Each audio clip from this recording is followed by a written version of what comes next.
Da, da, da, dee. Da, da, da. Hello, and welcome back to Turning of the Arcane. Like I said last time, we're going straight into it, so if there's any public outcries, I'm recording these in advance, so sorry. Sorry. This is a new scene, huh? Okay. Val, you're back. Where's the produce for tonight's dinner? The grocers all said someone already collected the deliveries. Do you think someone stole them? Oh. I meant word about the China's gotten out already. They're definitely not gonna sell to us anymore. Huh. That dumb attorney just had to go and ruin everything. I don't know. I was watching the trial. Do you really think that boy killed Catherine? Of course he did. He's a necromancer, for crying out loud. If what they said was true, I'm one too. You know that's not the same thing. You only use healing magic. Huh. Come on, help me prep some of the leftover meat. I bet we can still make some soup out of it. Huh. I hate this. Yeah, I know. The students are totally going to complain about it. No, I hate magic. Right. Sure, whatever, Val. What?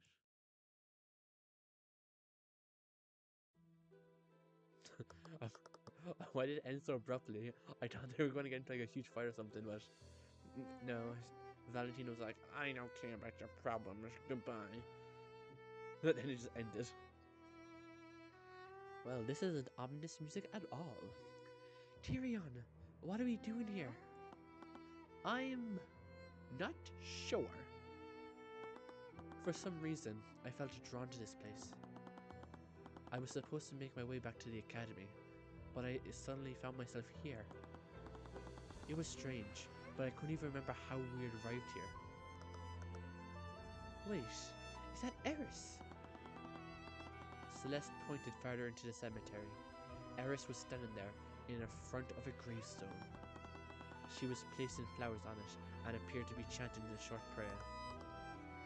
Well, we found her. We should probably talk to her later. It would be rude to disturb her now. As we were about to leave, Eris suddenly turned to face us. She was far away, but she'd clearly noticed us and was beckoning us over. Oh, hello there. Are you two looking for me? Sorry, we were looking for you, but we understand if you'd rather talk later. No, I was just finishing up here. Did you have something you wanted to talk to me about? Well, we wanted to ask you some questions about the case. Examine. It was a grave for an individual that I didn't know. Out of respect, it'd be best to leave it undisturbed. Okay, out of respect, undisturbed. Oh, what's this?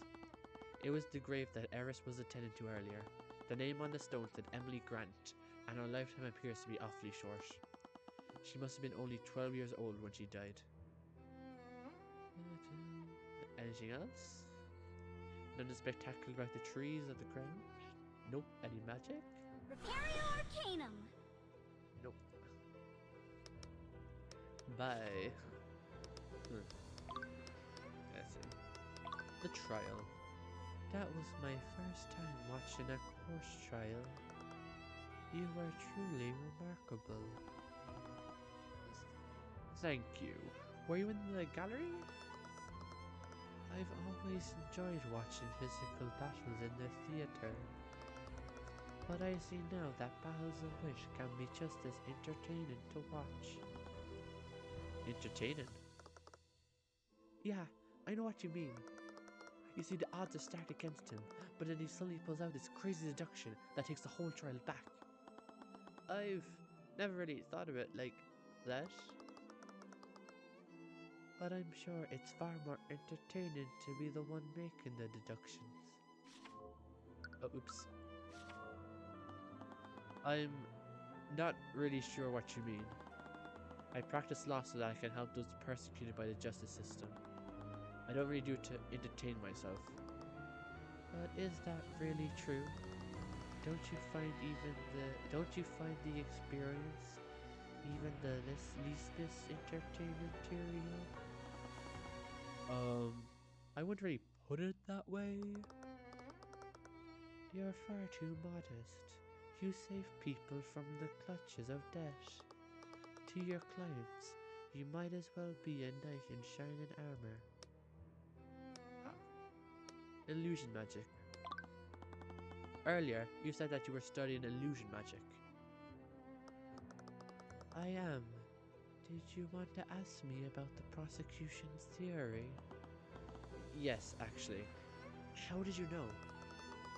Disguising an undead with an illusion is definitely possible. As Lady Steelwind said, Illusory Disguise would be the best spell to use for that. What if someone created a freestanding illusion? We know that Wallace didn't animate and disguise the professor's corpse. So what if the illusion wasn't disguising anything? Maybe someone created a freestanding illusion of Bellwether walking about? For something like that, one would probably use Major Illusion. Major Illusion creates a three-dimensional illusion. The illusion can take the form of any object or creature that can be contained in a 10-foot cube. While concentration, the caster can animate and move the image to a different location within range. The illusion is purely visual and can't be physically touched. Major Illusion. What is it? I don't think Major Illusion is what we're looking for. Do you remember what Jan said? I was cleaning a mess in the hallways. Bellwether knocked over a vase, and there were shards of dirt everywhere. If the Bellwether that Jan saw was a major illusion, then she couldn't have knocked over that vase. Illusions created by that spell don't have any mass. I see. How perceptive of you. Aren't there any illusions that have any mass? No, all known illusion spells in Wyvern can only recreate visual and auditory sensations. None of those spells can create something that someone can touch. So that means that someone disguised something to make it look like Bellwether. Huh. Why the look of suspicion, Celeste? Sorry, I wasn't. Calm yourself. I was only joking. I don't blame you for considering every possibility. In fact, I'm flattered you think I'm capable of pulling off such an elaborate ruse.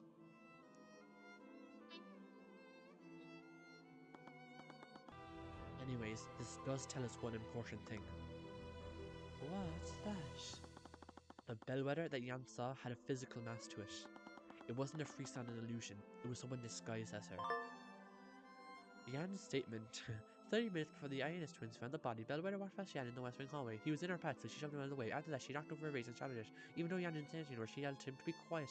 For this interaction, she watched a lecture all to be. The Bellwether wisdom Jan used must have been disguised with an illusion. In addition to that, whoever he saw they must have physically been there. Tapped a gravestone. It's quite a shame, isn't it? Eris looked pensively towards the gravestone. The name on the stone said Emily Grant, and her lifetime appeared to have been awfully short. She must have been only 12 years old when she died. Sorry for interrupting you. Was she someone you knew? I'm actually here on Wallace's behalf. Wallace knew her? Wallace joined the Academy as part of a program run by Headmaster Redmond. At the time, the Headmaster was reaching out to mages among the common folk. he had started a program to admit them to the Academy through a scholarship program. Both Emily and Wallace were among those mages. Wow, that must have been an amazing opportunity for them. The truth is, neither of them actually cared about learning magic. The real problem was that Emily had a deadly disease. She and Wallace were poor orphans, and they obviously didn't have the resources to treat it. But if they enrolled in the Academy would be obligated to give her medical treatment. The Imperial Academy teaches the best mages in the kingdom. They thought that curing her illness would be an easy task for the Academy's healers. But they were mistaken, I'm afraid. I'm sure you know this by now, but healing spells can only treat wounds. They can't cure illnesses. Emily's condition only got worse over the years, and eventually she succumbed to her illness. Wallace was furious. He didn't understand why the kingdom was outlawing magic that could save lives. And that's why he decided to learn it himself. Yes, the headmaster was inspired by Wallace's resolve. He gave him access to the Academy's forbidden tomes of necromancy. And with the headmaster's guidance, Wallace learned the spells that he knows today. So that's why. It was supposed to stay a secret between him and the headmaster. But, But I'm sure you know how that turned out. I saw it nothing. Oh. Huh.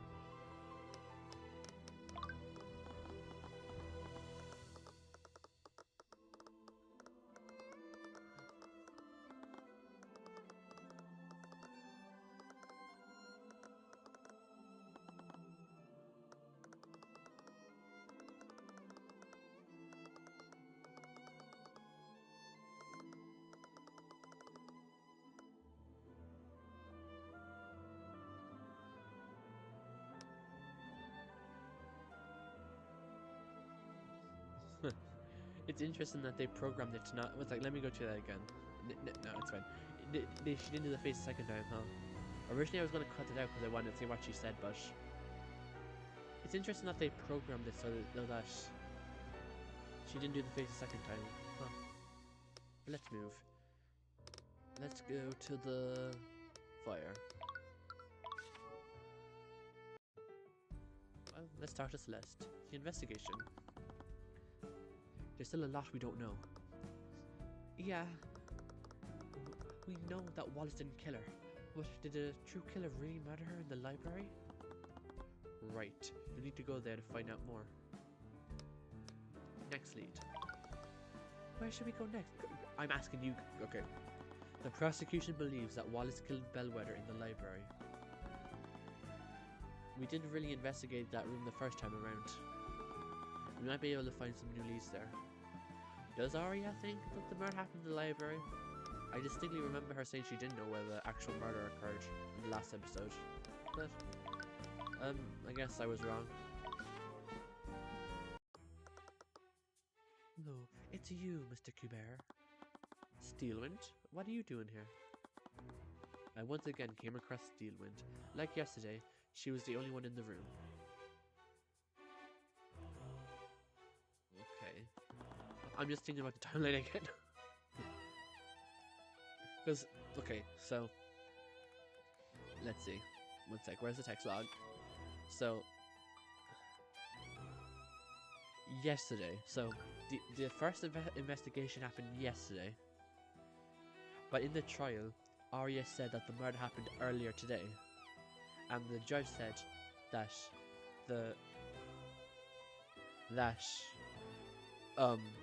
next trial would happen tomorrow morning.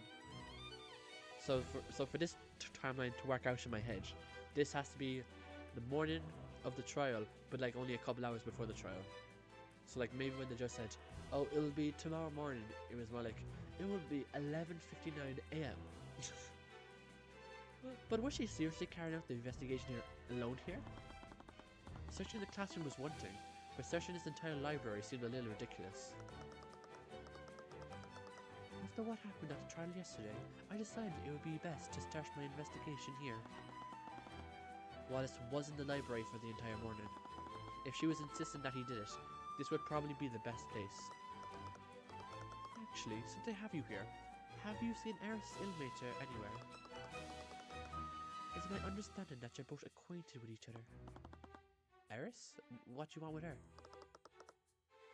It's not for anything serious, mind you. It's just that Oath of a Commander lost her spell compendium. Now we need her to produce another one for our records. If you see her, please let her know that we'd like to speak to her. We saw her earlier in the cemetery nearby, but I have no idea where she is now. Well, once again, I have to compensate for that idiot's mistakes. Anyways, I was wondering if I could ask you some questions about the case. Very well. I suppose I still need to honor our deal from earlier. So, we've already investigated most of these places, so I'm not going to examine everything again. Any leads? Have you had any luck finding the scene of the crime? Unfortunately, I haven't. Okay, now I need to check it again. Scene of the crime, unfortunately, I haven't. Okay, and where is it?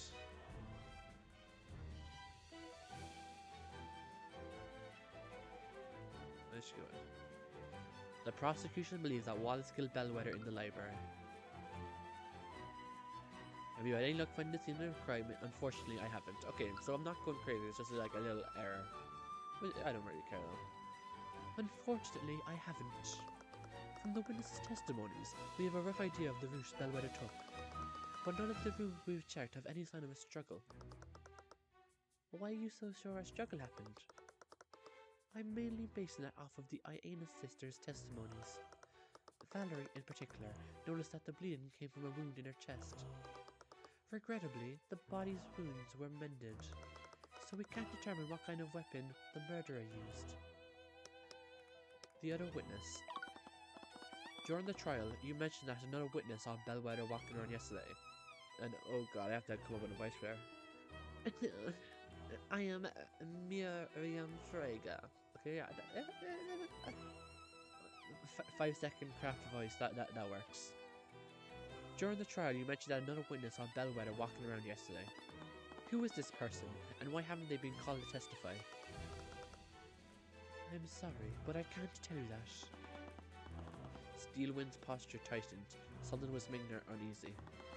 You've been pretty transparent with your investigation so far. I have no obligation to justify myself to you. Nor do I have an obligation to help the opposition. Did we have a deal? Hiding information doesn't exactly seem fair to us.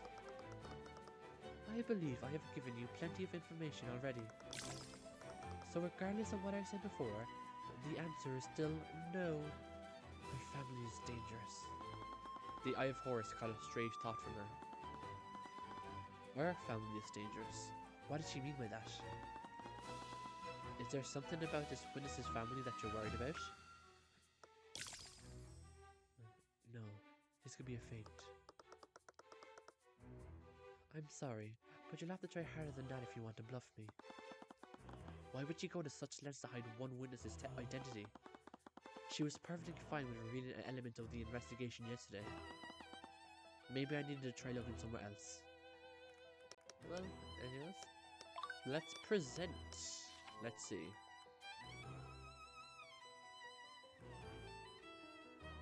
Is there anything else? People. I think I'll go to other places for now, and then I'll come back here. So, oh, the locker room, how fancy. We'll go to the dungeons first, see if we can talk to Wallace. Oh, well, we can talk to Wallace, but, okay, well, okay. Okay, that's fine. Don't need to talk to me. To the locker room then. We spent some time wandering through the academy. That's when we overheard a conversation from a nearby room. From what I understand, Miss Steelwind has already moved the investigation elsewhere. How long must I wait before I can retrieve my things? Oh, this is a terrible pair. Sorry, old-timer. Orders are orders. None comes in or out till this case is over and done with. Commander White? And the headmaster too? Do you want to kill my throat? Oh, hello, Mr. Cuthbert.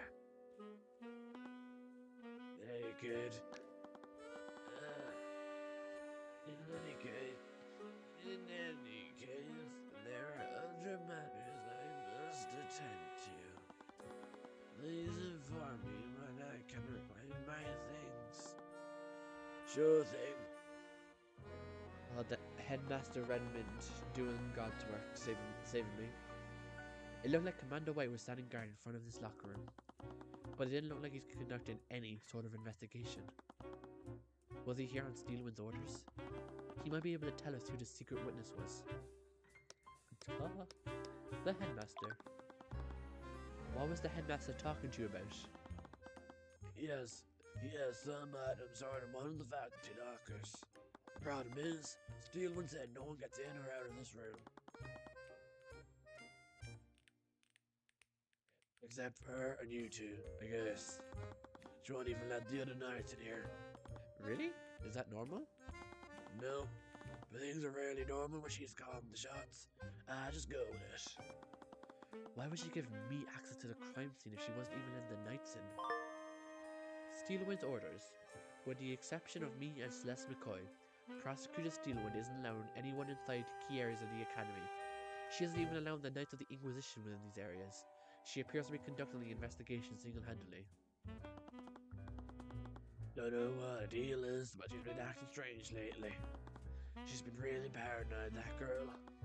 Frankly, I can't tell what's going through her head. Steelwind's paranoia. You mentioned that the prosecutor has been paranoid lately. Do you think that's something to do with this case? Nah, it started way before that. Lately, she's been using the Inquisition to investigate a lot of non-magical homicide.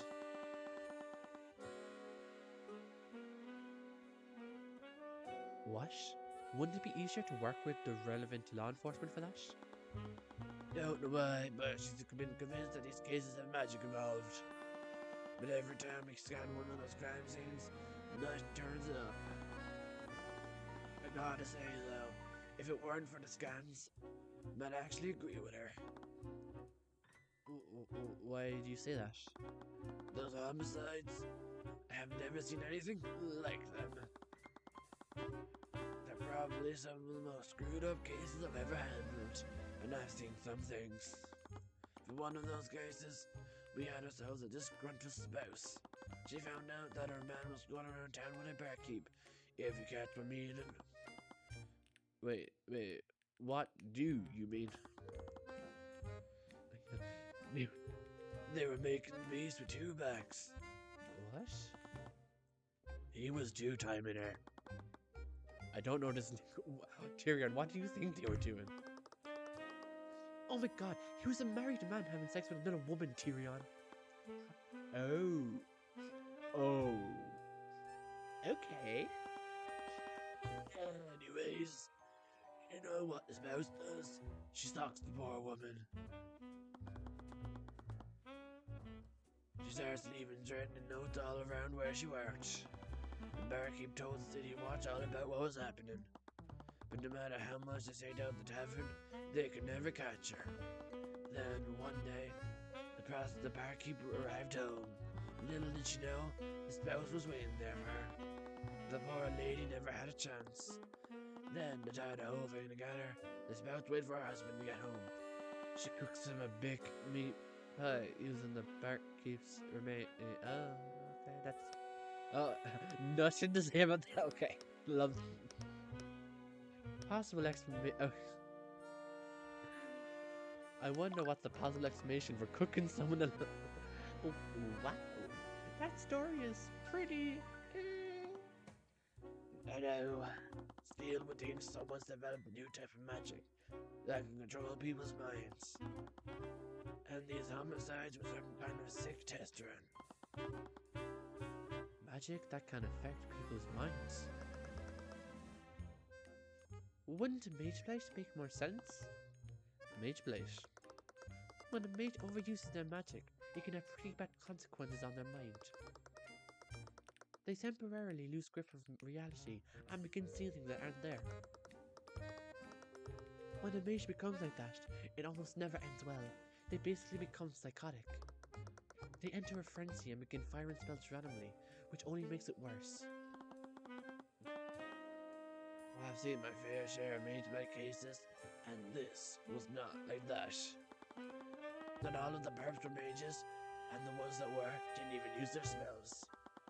One thing was that each of the perps almost seemed to wake up after we arrested them. All of them said things like, "It wasn't me," or "I didn't have a choice." They didn't have a choice. What could that mean? I doubt it means anything. Sometimes people can't face the things they've done. It's easier to say that you had no control than to take responsibility. The secret witness. I wondered if I could mislead the commander into revealing who the secret witness is. Okay. During the trial, Steelwind mentioned that someone other than Jan Hughes saw Bellwether walking around.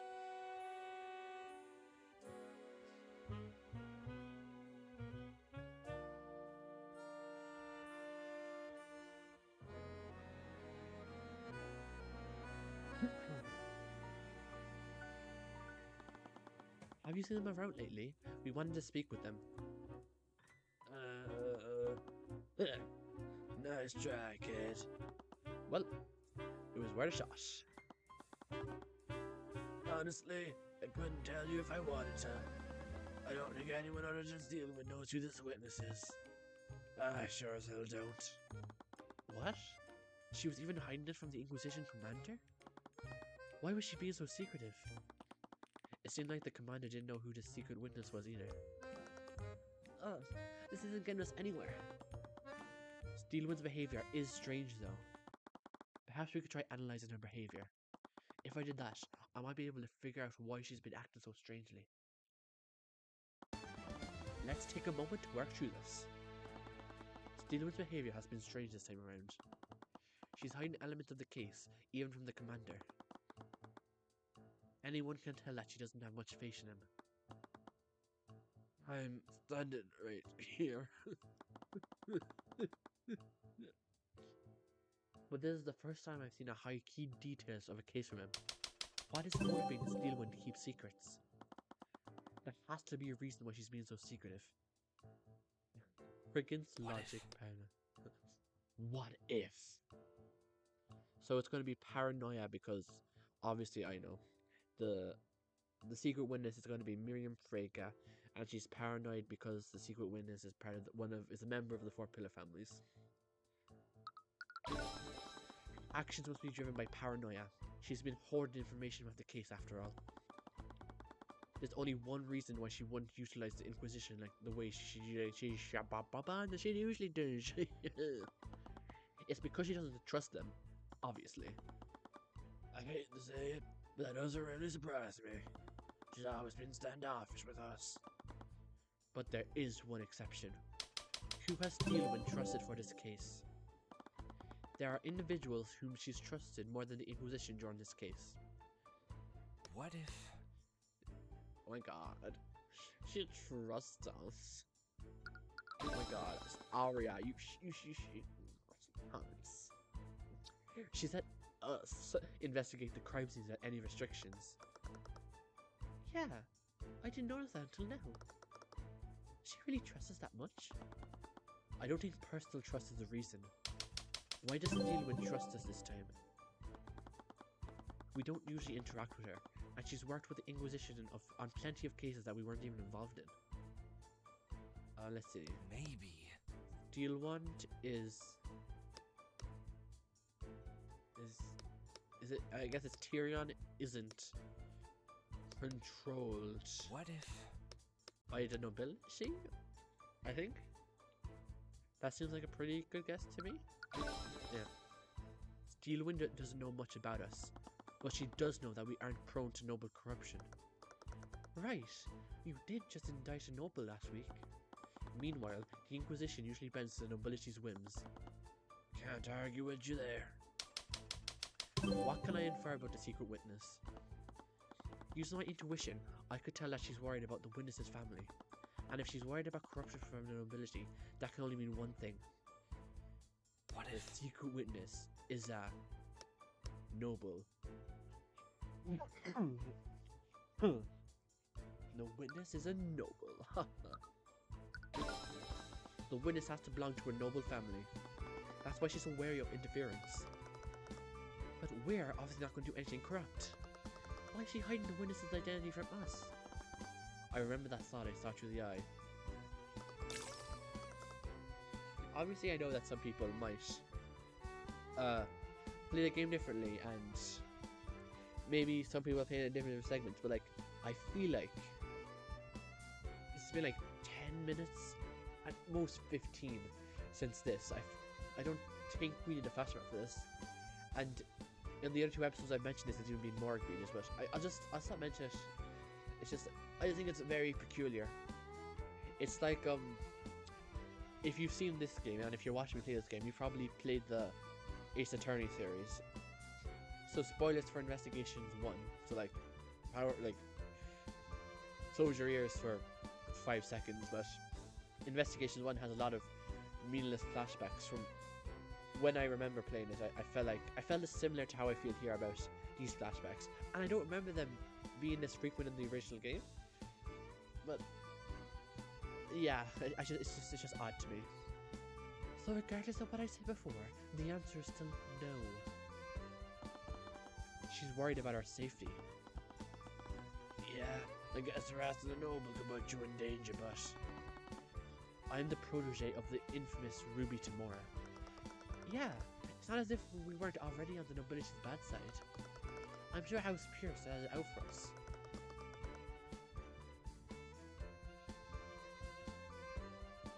They are definitely the ones sending those rogues into your house. what? Don't worry about it. I've got it under control. This can only mean that the family we're dealing with is even more powerful than House Pierce. If the prosecutor is wary of them, they must be as powerful as the Steelwinds. Wait, don't tell me you think we're dealing with another one of the 4 pillars. I have to ask about that. I always hear you and Ruby say a lot. You are the 4 pillars. It's a name people use for the 4 most powerful noble houses. They're led by the dukes and duchesses. House Freyja, House von Cygnus, House Sybil, and of course, House Steelwind. The 4 of them stand at the top of Wyvernguard's hierarchy. So Steelwind is one of them. 4 pillar families. The 4 pillars refer to the 4 most powerful noble houses. These houses are House Steelwind, House Freyja, House von Cygnus, and House Sybil. What is it? Steelwind's paranoia all started after she investigated this room. We were at the crime scene, and she left to follow a lead. But an hour later, she came out to the lecture hall and basically booted everyone out. Her behavior changed after investigating this room. That means she found something here. And that something must point to a family from the 4 pillars. The commander shifted slightly. You know, Steelwind orders say I can sleep around here. But you 2, on the other hand, Don't worry, just leave it to us. I have some school records that say which locker belongs to which student. You can use it to tell whose locker you're looking at. Talk. Let's see. Examine. Oh. It's a very strange image for that. Oh, there's an arcane construct in the back here. It's probably here to aid the students. Anyways, I don't think it's relevant to our investigation. Just in case, I made note of it in my runestone. Construct in the locker room. There appears to be an inactive arcane construct in the Academy locker room. I used the legend that the commander gave me. I looked carefully across the list to find the names of some notable students. Let's see. Okay, so I'll do Wallace and Gray first. I opened the locker with Wallace's ID number. Inside, I found a bottle of fragrant liquid and something that looked like a makeup kit. I have just now realized what's happened. I just now remembered what happened. Huh. Why does Wallace have this stuff? It did seem strange, but it wasn't my place to judge. I should take a look through the other lockers. I used the legend that the commander gave me. I looked carefully across the list to find the names of some notable students. So originally I was going to do Wallace first, then Miriam last, but since I just remembered that Wallace and Miriam, someone switched their nameplates, I'll just do top to bottom. Miriam Frege. I opened the locker with Miriam Frege's ID number. Inside, I found several stacks of worn out textbooks and notebooks. Wait a minute, these notebooks all have Wallace's name on them.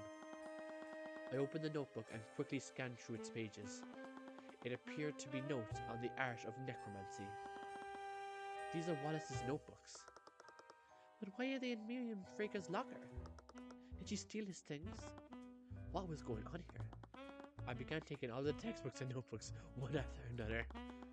The locker was really cramped, but then I noticed a stain near the back of it. I quickly took everything out to get a better look at it. What? I think this is dried blood, huh? Wait, Celeste, scan it for traces. No, there aren't any traces on it. Evidence in the locker. There's a stain of blood inside me. Okay. So we're stuck with this blood. Okay. There's a stain of blood inside the locker with Miriam Frege's ID number. The blood does not have any traces of magic on it. I used the legend that the commander gave me. I looked carefully across the list to find the names of some notable students. Jaden Von Sanctus. I opened the locker with Jaden Von Sanctus's ID number. Inside, I found several bottles of some kind of transparent lotion. There's none but lotion here, and also a distinct smell. Ew. I wonder why a student would need this much lotion. Oh my god. I took one of the bottles to inspect it more closely. Wait, Tyrion! Don't touch those things with your hands!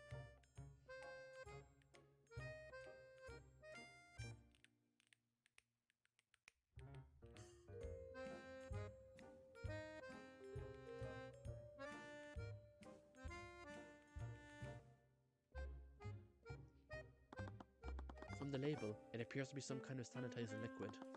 It's a little strange, but it doesn't seem to be related to the case. I used the legend that the commander gave me. I looked carefully across the list to find the names of some notable students. Warren Sybil. I opened the locker with Warren Sybil's ID number. Inside, I found some textbooks and a neatly stacked deck of tarot cards.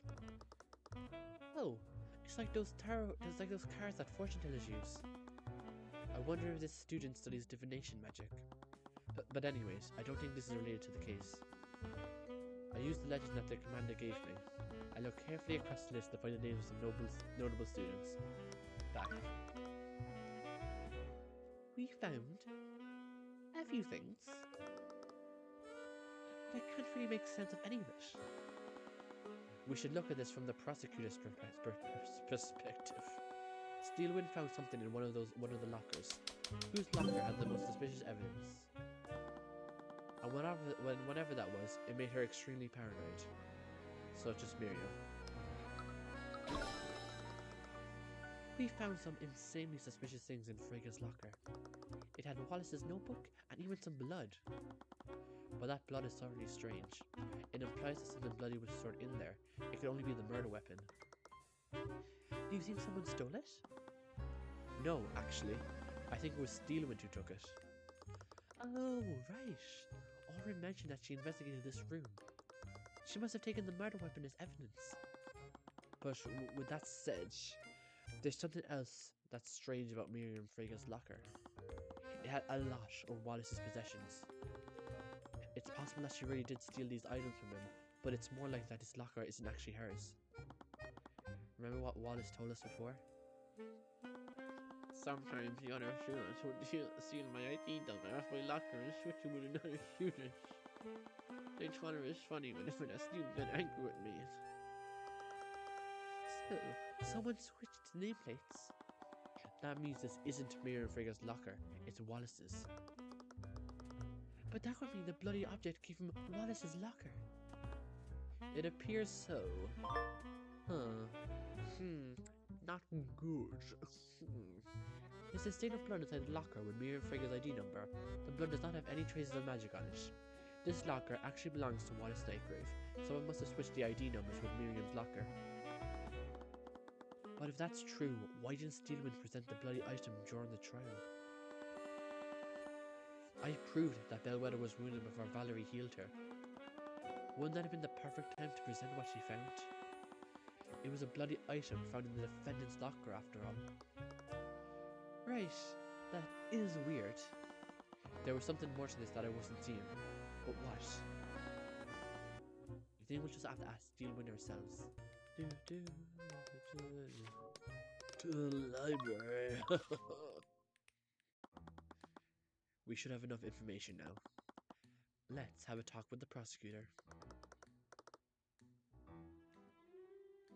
Please just tell me what's wrong. Are you mad at me?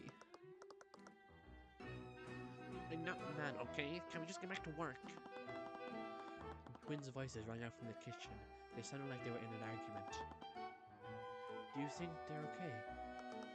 It sounds private. We shouldn't get involved. I guess you're right. I slowly closed the door to the library and kept my mind on the investigation. Wait. So we're in the... Oh, so I'm confused. So we were walking... So we were in the locker room, which is not on the map, I don't think. But what... Let's say we come up the stairs, we turn left, and we go to the library. We hear them talking, so we close the library. Unless Tyrion meant he was inside the library and closed the door and heard them yelling from the kitchen. That's probably what he actually meant. Fine, you want to know what I think? You don't get to say that you hate magic. Look at how many problems it's causing for us. Yeah, for this dumb job, none of this even matters for you. What? Those people from the church always say that mages are chosen by divine right.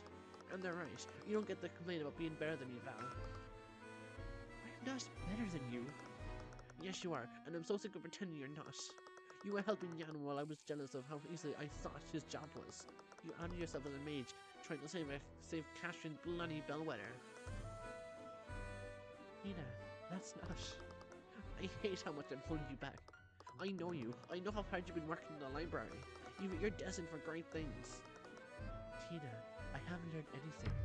Come on, don't give me that. You've been heading straight to the library after work for years. Yeah, and I still haven't learned anything. What? I can't wrap my head around how it all works. I've been trying to for years. I don't understand Aether. I don't understand spell formulas. It's like they're speaking another language.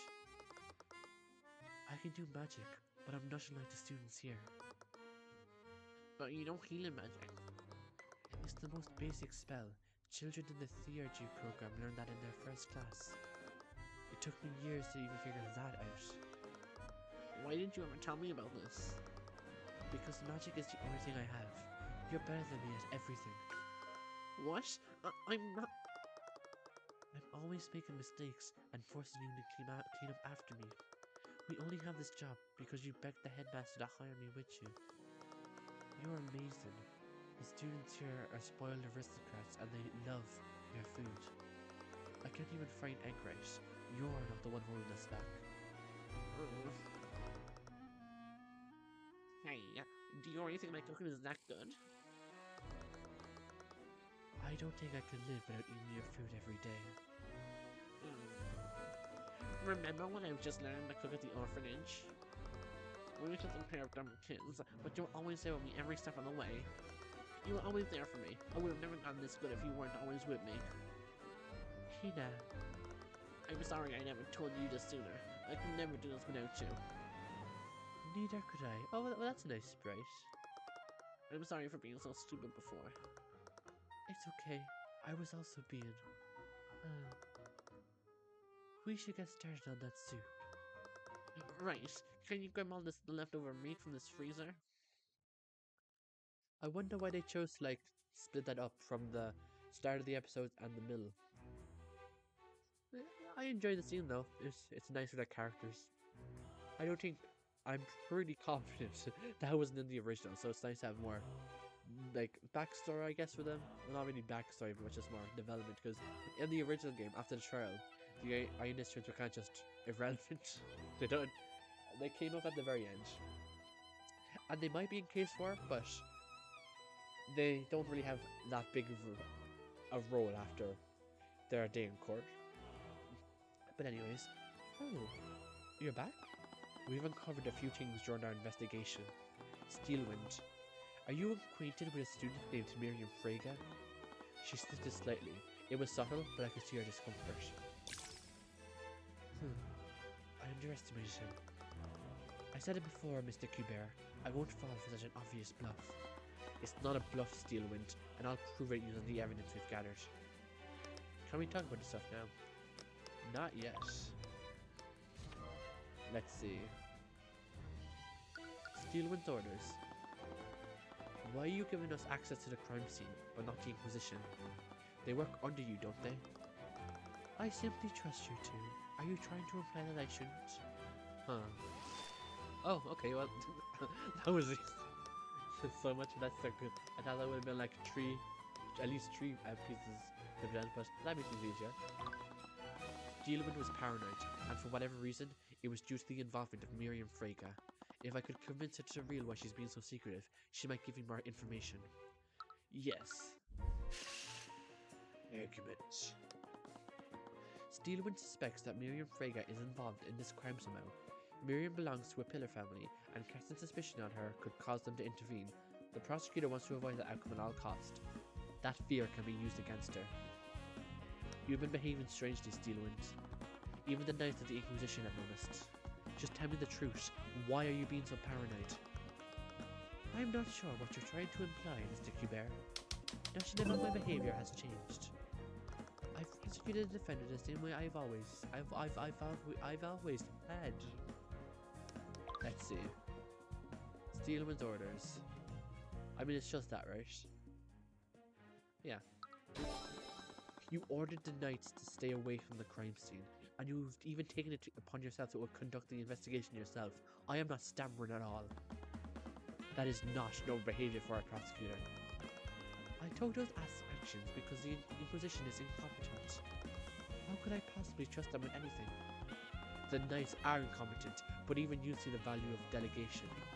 During Celeste's case, you still delegated tasks to the Inquisition. You could have easily investigated the McCoy Tavern yourself.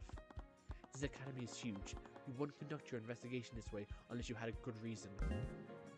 Oh. Then why don't you enlighten me? Why would I act in such a way?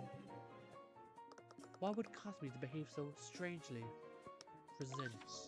Let's see.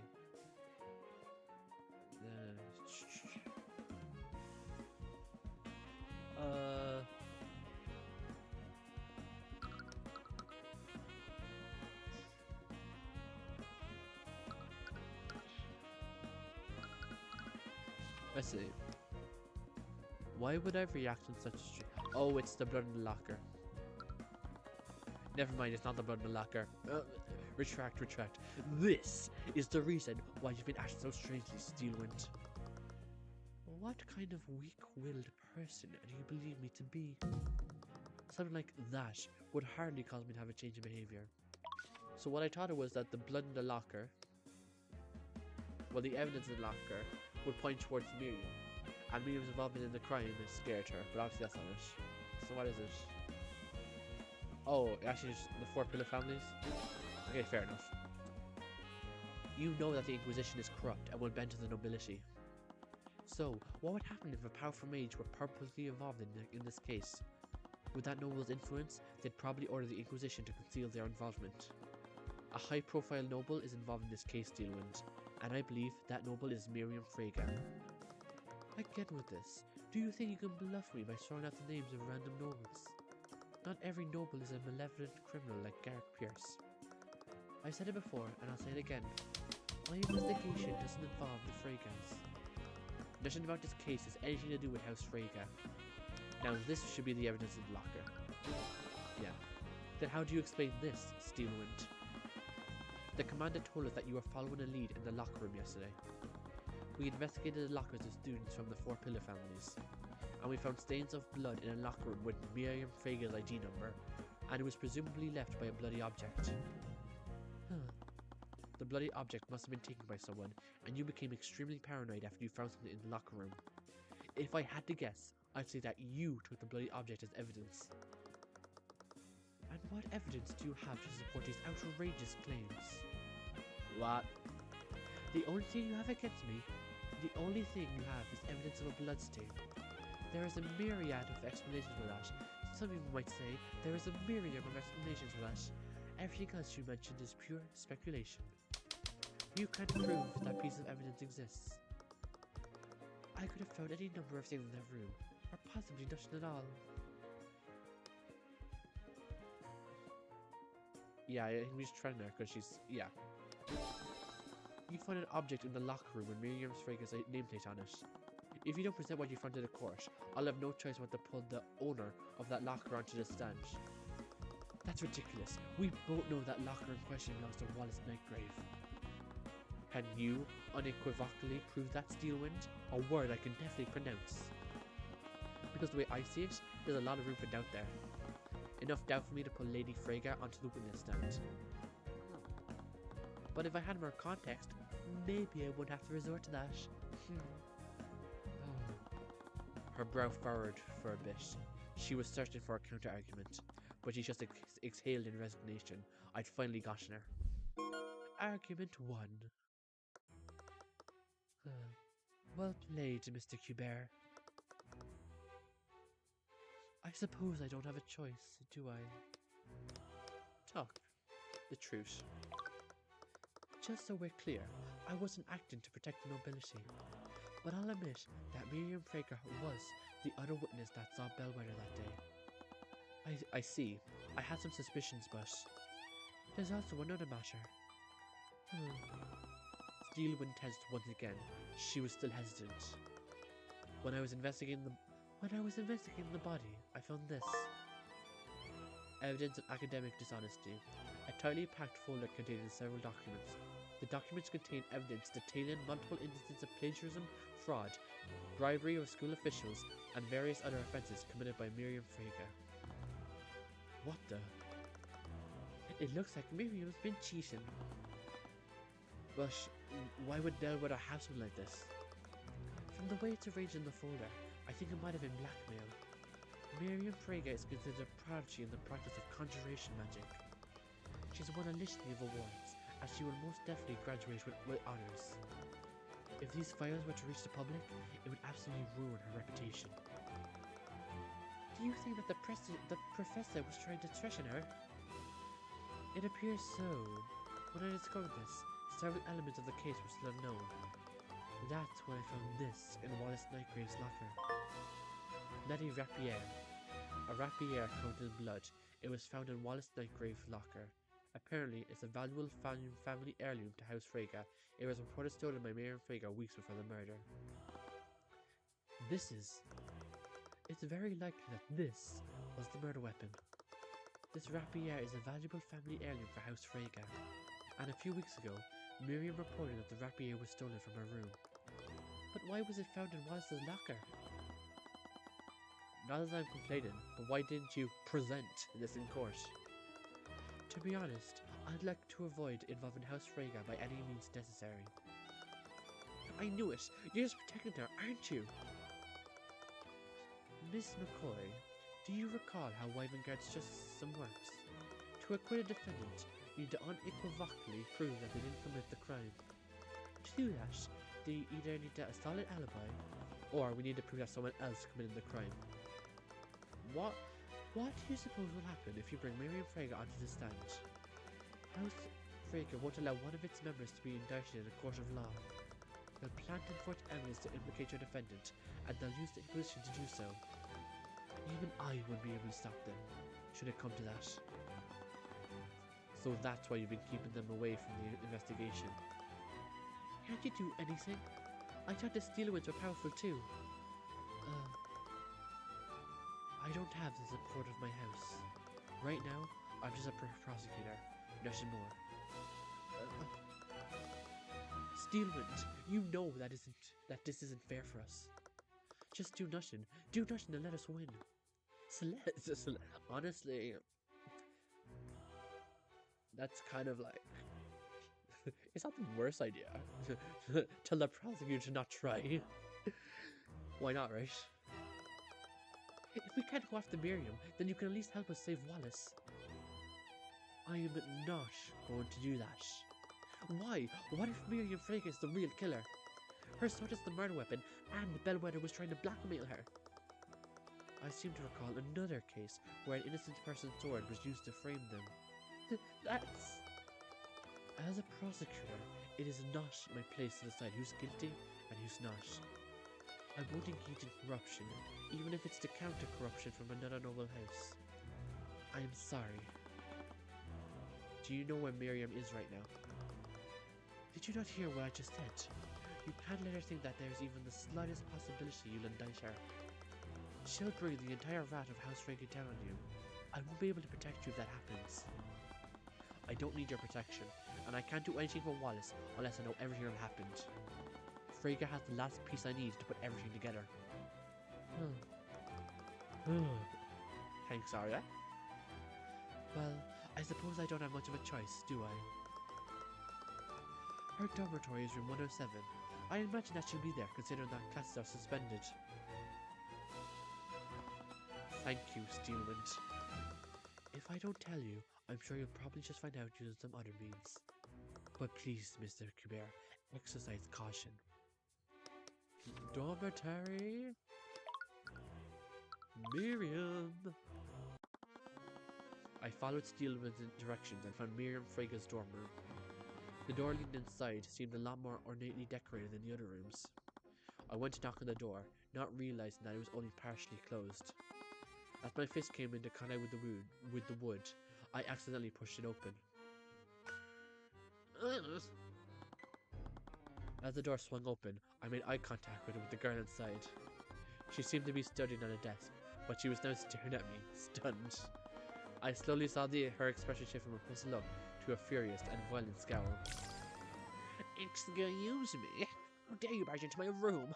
These insects, they have no respect. Sorry, I was trying to knock, but construct, remove these hoodlums from my room now. Acknowledged.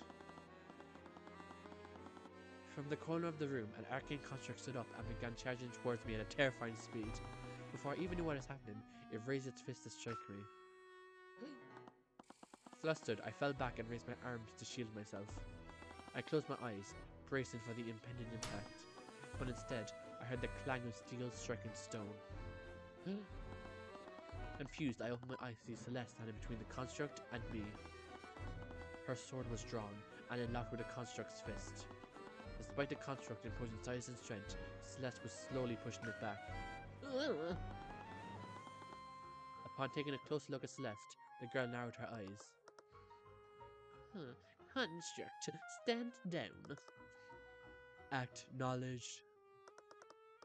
I'm terribly sorry for that. I wasn't aware this man was your servant. Celeste's hand was firmly clenched around the hilt of her sword, but she put it away without another word. I've noticed her on campus.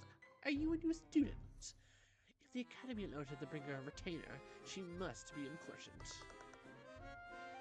What are you talking about? I saw an opportunity. Yes, my master just enrolled here recently. What? Celeste squinted at me, confused. I just tilted my head towards Miriam. Yes, I just started here. I take it you're Miriam Frege? Yes, it seems that my reputation precedes me. Miriam Frege, the spoiled daughter of House Frege, one of the 4 pillar families. She's extremely arrogant, but appears to excel at her studies at the Imperial Academy. I can't imagine she has many genuine friends. It is a pleasure to make your acquaintance, lady. I'm Celeste. Celeste. She caught herself, pausing for what was a very awkward moment. My name's Celeste. Celeste Steel. Great job. I'm Celeste Steelwind. Great job, Celeste. Ugh. Yeah, pack it up. We're gone. Was she serious? There was no way Miriam was gonna believe. Steelwind? It is a pleasure to meet a member of such an esteemed house. She must be from a distant branch family. Thought I may have a use for her. Wait, she was actually buying this? Oh, God, okay, well. Celestial. I just moved in, and I thought that I should introduce myself. Seeing as you're a top student in the field of conjuration. Conjuration. Yes.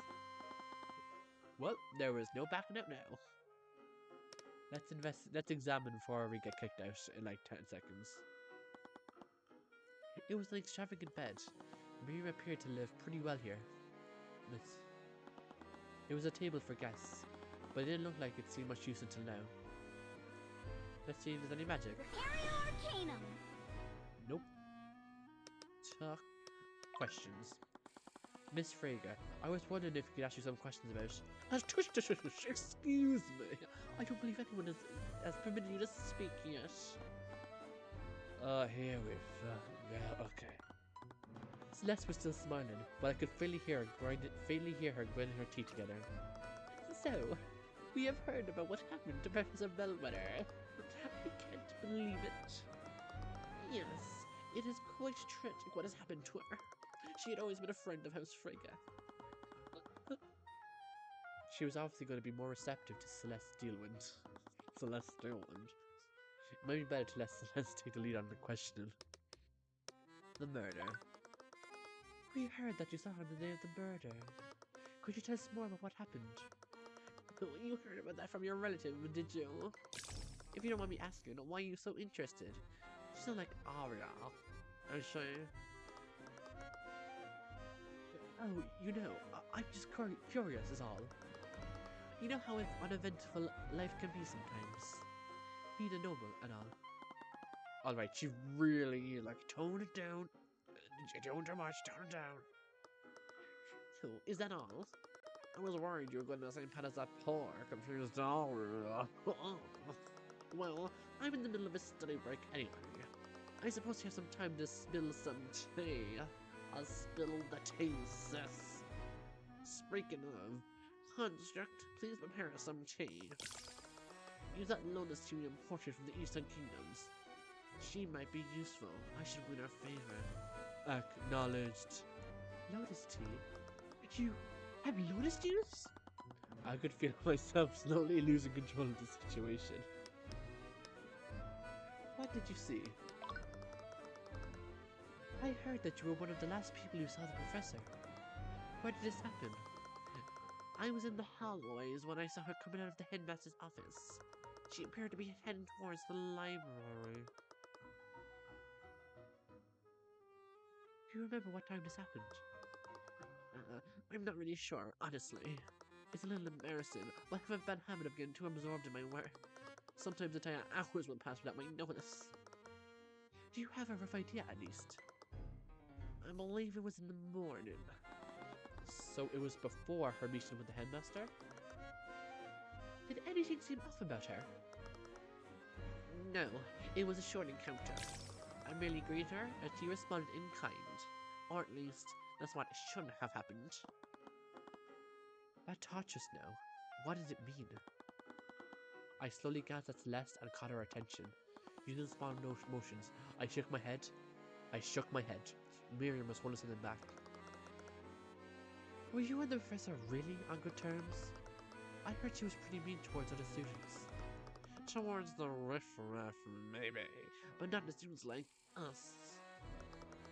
She was my personal instructor during the summer break. She fulfilled a similar role to both to my sister when she studied here. She was a long-time friend of House Frege.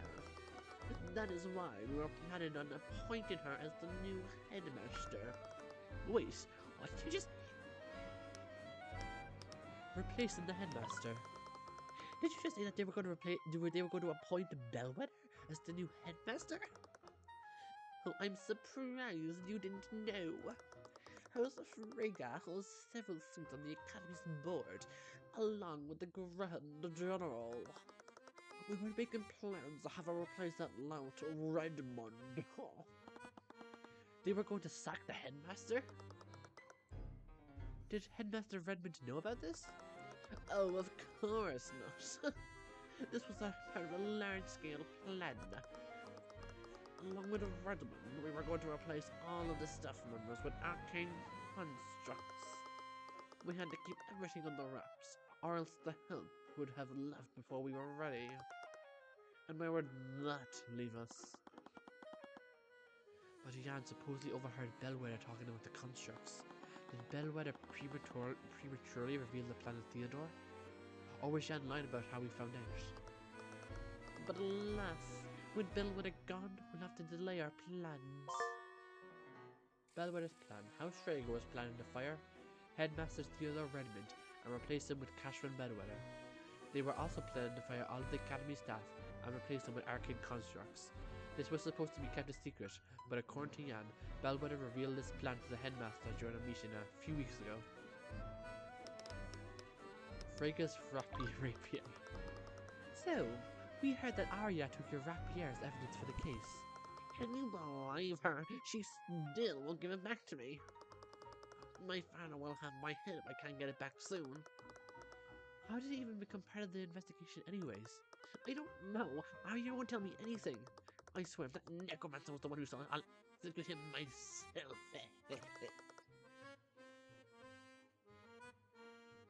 So, someone did steal it from you? Yes, from right out of my room. When did this happen? About a few weeks ago. I noticed it when I came back from one of my classes.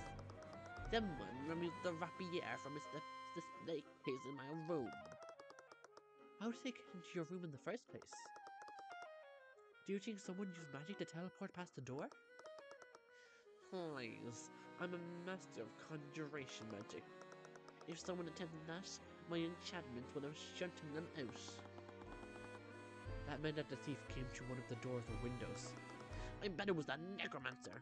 I'm sure a street fighter like him just knows how to pick a lock.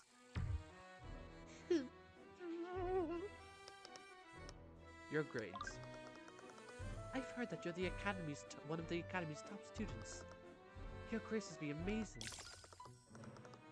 Oh, of course. As an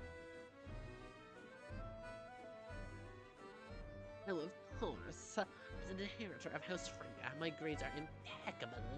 It feels good to have my greatness recognized. That was strange. I didn't see anything contradictory through the eye of eye this time. Was she just delusional about how good a student she was? I gestured to Celeste to continue pressing her. Oh, what kind of magic do you study here? You must be joking. I study magic from the School of Conjuration. I've only mentioned it like 6 times already. It's like most members of my class. The School of Conjuration? That's a type of magic that specializes in spatial manipulation, right? Yes. I consider myself quite the expert in that field. Why, the Crown Prince himself has asked for my assistance in a research study. It's nice to finally work with someone of my caliber. Again, I didn't see any thoughts that contradicted what she was saying. If she was smart enough to get the Crown Prince's attention, why would she be cheating? Oh, we're still ones. You said that you said something about my wayward relative. My wayward relative before. Why are you talking about Arya? I'm terribly sorry if I offended you. But I'm sure it must pain you to see the way that she's been acting recently.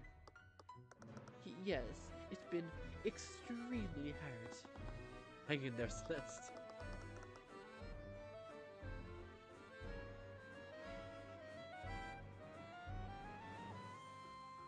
Did you know that she's even interrogated me about the murder yesterday? Can you believe it? A Steelwind around a crime scene like a common night. Why, if I try something like that, my father would disown me. She's so desperate to prove that she's nothing like her father. Is that really what you believe? Or are you just hiding the fact that you're here on your father's behalf? I am not working with my father. My apologies. I didn't mean to lose my temper like that. Is that why she became a prosecutor? Was it all to reject her bloodthirsty father? Honestly, she probably thinks she can do anything just because of her betrothed. She's so full of herself. Esther deserves better. He deserves me. I'm just so perfect and lovable and cute. But if the Grand General keeps drowning these villages in blood, I imagine even that will be in jeopardy. And when that happens, I'll seal him there.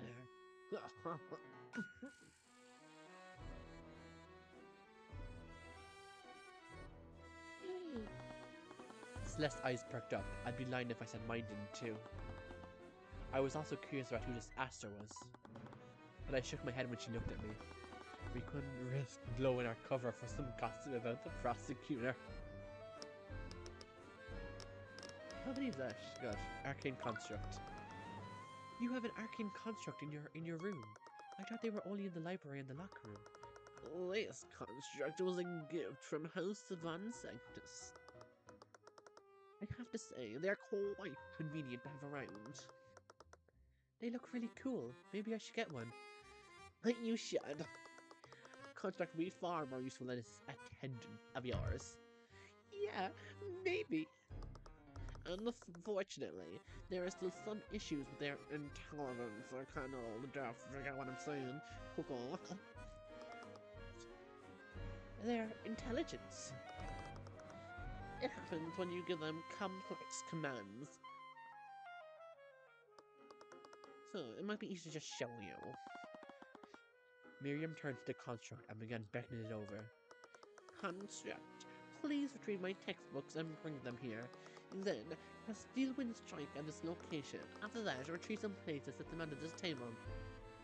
Acknowledged. What? The construct stood up and retrieved Miriam's textbooks from one of the shelves in the room. It brought them to the table they were sitting at, just like she'd ordered. Then it suddenly stopped. Wait, what happened? The construct obviously can't cast Steelwind Strike, so my second command was impossible to carry out. But did you notice something else? It ignored your third command too. Exactly. My third command was possible to carry out. Constructs execute a series of commands in the order they are given. But let's say one of those tasks is impossible to complete. When the construct gets that task, it will deem the entire series impossible to complete. As a result, it will stop executing the series altogether. You know, back when I played this, I didn't know anything about code. Now that I'm playing it now, I know very little about code, but I know some. I'm not gonna try and overhype myself because I know I am very bad at coding and I don't know much at all. But the way I heard Miriam describe it, like, I feel like some if-else statements. I don't know. I feel like when I've heard her say it, I feel like that would be quite an easy fix. But then again, I don't know. I know nothing about robotics, and I know very little about the coding, so maybe I'm just delusional.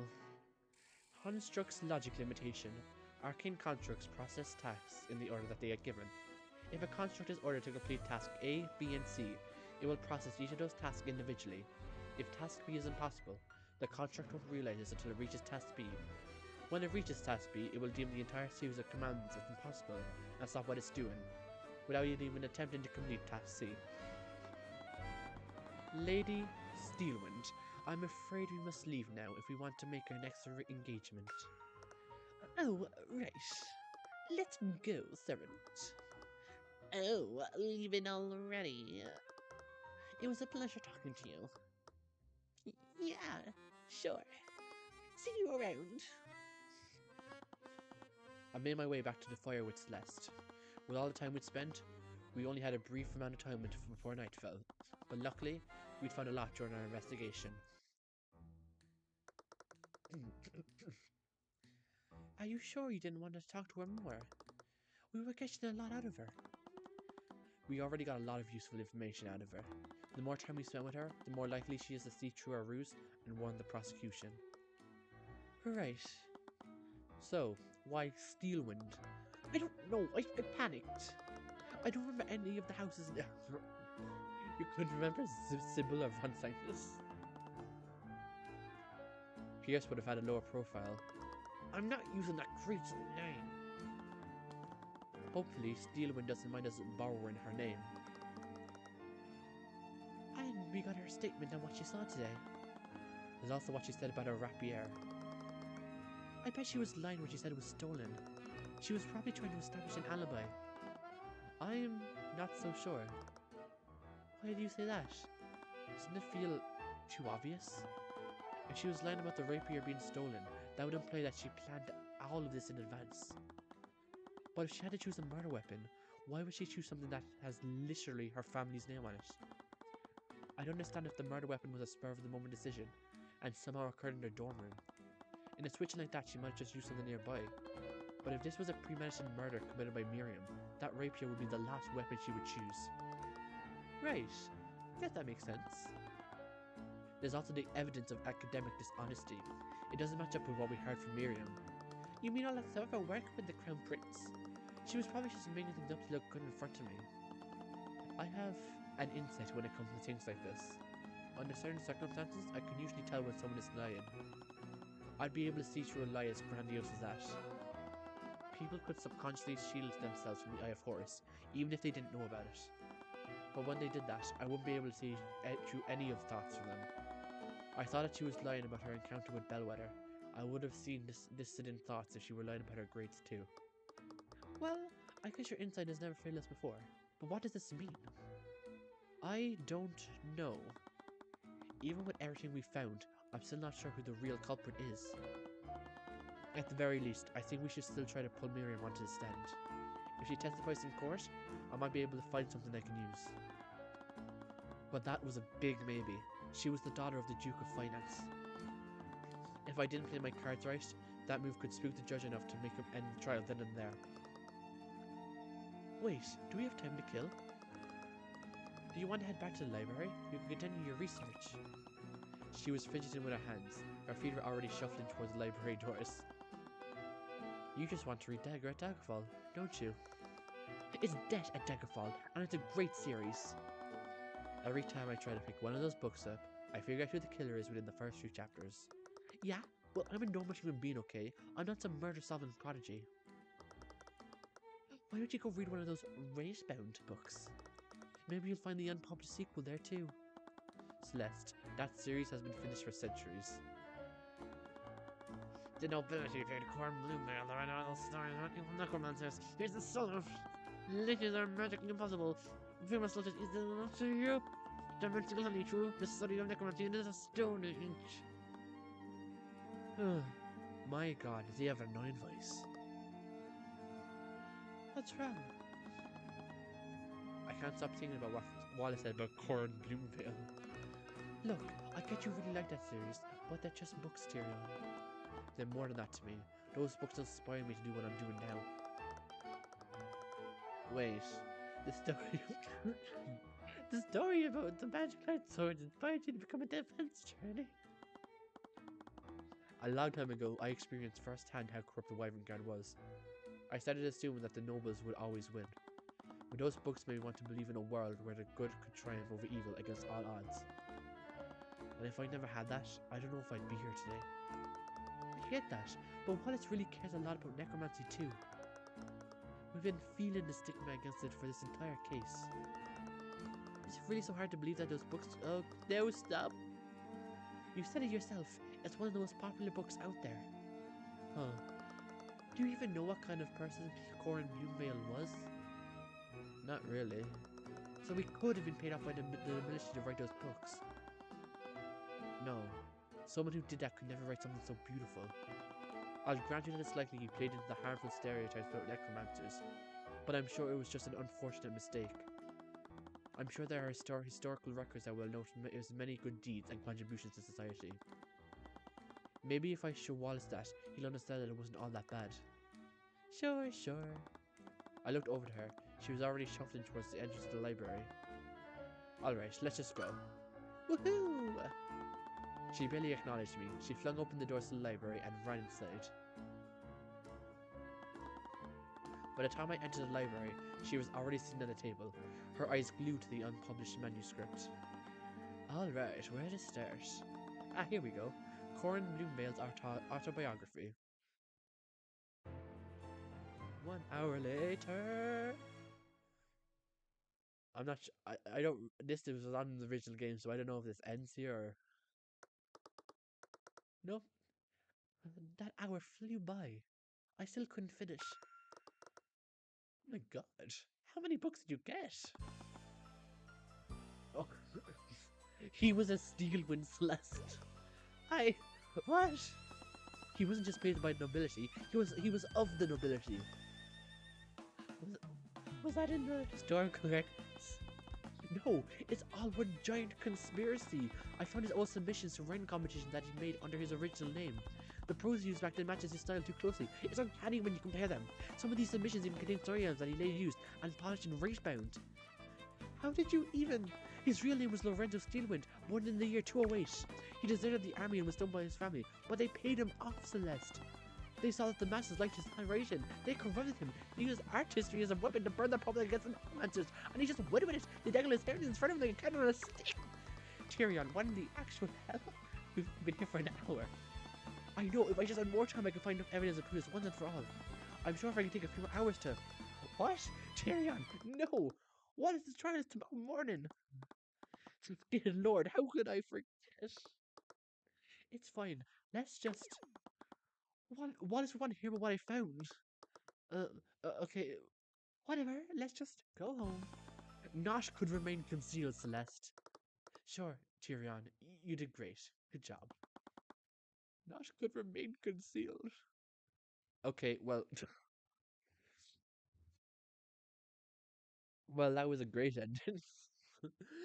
Well, yeah, guess that's going to be the end of this episode. And not really much to say except it was alright. The investigation was as good as I remembered, and I guess next time we'll finally prove Wallace innocent and prove the person who I know, maybe you don't know, but I know who did it, guilty. And with that, bye bye.